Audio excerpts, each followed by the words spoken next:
ഞാനിപ്പോൾ ചെല്ലുന്നത് ഒരു പഴയ ഫിലിം ക്യാമറയിൽ ചെന്ന് പതിയാൻ പോകുന്ന ഒരു ചിത്രത്തിലേക്കല്ല. കഴിഞ്ഞ ഒരുപാട് നാളുകളായി ഞാൻ കാണുന്ന എൻ്റെ സ്വപ്നത്തിലേക്കാണ്. എൻ്റെ കുടുംബം, എൻ്റെ സ്വപ്നം, എൻ്റെ സ്വർഗരാജ്യം.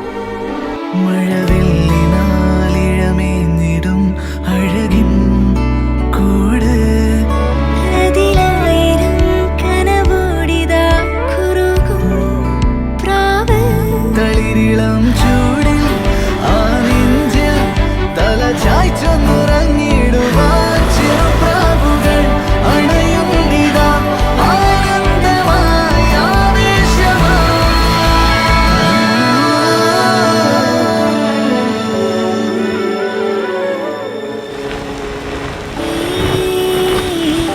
ശിശിരകാലം പുലരിപ്പു മെല്ലെ മെല്ലെ ഇതളിട്ടു മേലെ മേലെ മനമേതോ പാടും കിളിയായി ഒരുമിച്ച് തെന്നൽ തേരിൽ മണലോരം നീളെ പാറാം കിനാവിൻ നറുതേൻ നുണയാം ആശാമുകിൽ